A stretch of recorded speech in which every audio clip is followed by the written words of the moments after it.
Okay, in this video I'm going to continue on my tutorial series on thermodynamics and statistical mechanics. We are on video number 9 and we're going to talk about Einstein Solids number 2. The previous video to this I discussed two-state systems, and I'd just like to briefly roll back on that, or not roll back, to summarize again on that. So we worked out the multiplicity for a two-state system for a single macrostate is as follows. The macrostate S with n heads, we'll say, is the following. So I'd just like to tell you why there's no macroscopic factor. So if you think for quantum systems, we broke up n sub 1 into macrostate 1, n sub 2, and n sub s into macrostate s.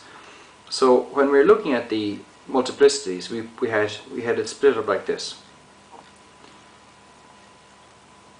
Okay, and then we had to work out a way of putting how many ways could we put n sub 1 in here, n sub 2, and whatever.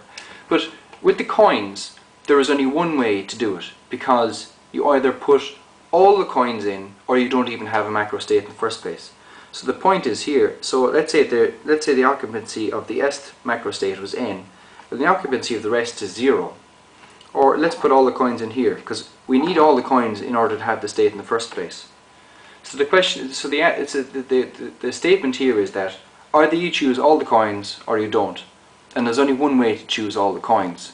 So there is no extra macroscopic factor to be multiplied by here, because it's 1. Well, there is, and it's 1. And as a result, we just choose to leave it out.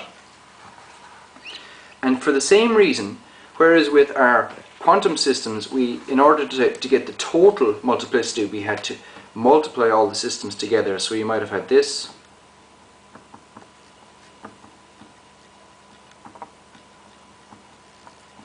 We don't with this. So let's say we wanted to get the total multiplicity. This time it would be written like that. And the reason is the states for the two-state system, the states are dependent, whereas for the quantum systems they were independent. And if they're independent, it just increases the multiplicity, of course. So enough of that. Let's move on to Einstein solids. An Einstein solid is where we treat the energy being stored in the solid as a series of oscillating atoms, each atom oscillating as a linear harmonic oscillator. So if you want to look at my videos on quantum linear harmonic oscillators, you can. But basically we're saying the potential energy obeys Hooke's law. So we have 1/2 kx squared. Simple as. Okay? And by the way, you can see that here's C and here's Q squared if you want to look at the equipartition theorem. So this system obeys the equipartition theorem and has a 1/2 kT kinetic energy per degree of freedom. So because it's a quantum system, we'll say the energy is quantized. Okay, here are all our energy levels, and we know that the difference between energy levels is Planck's constant multiplied by the frequency.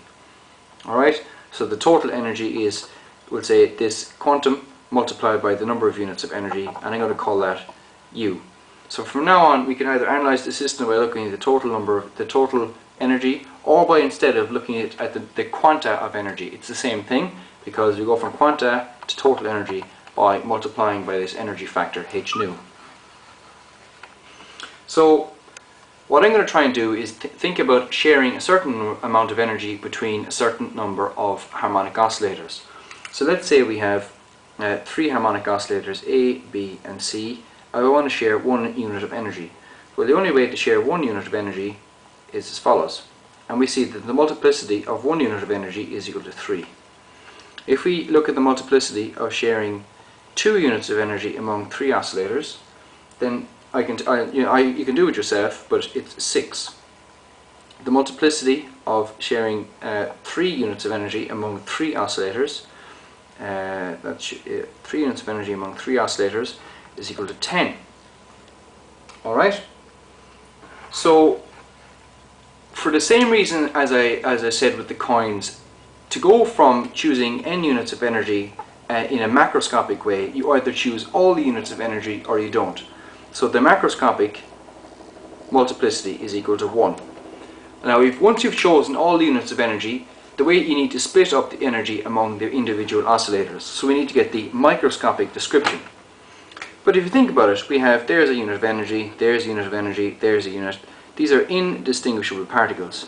And what we're trying to do is split them up between a certain number of oscillators. So if you think about it, these really are bosons. So I suggest that you look at my video where I discussed indistinguishable particles, or the multiplicity for indistinguishable particles. And the way I did it was, instead of looking at the states themselves, we look at the partitions, and there are G sub s minus 1 partitions, and there are N sub s particles. Or N sub s here is Q, and G sub s is equal to the number of oscillators minus 1, like that.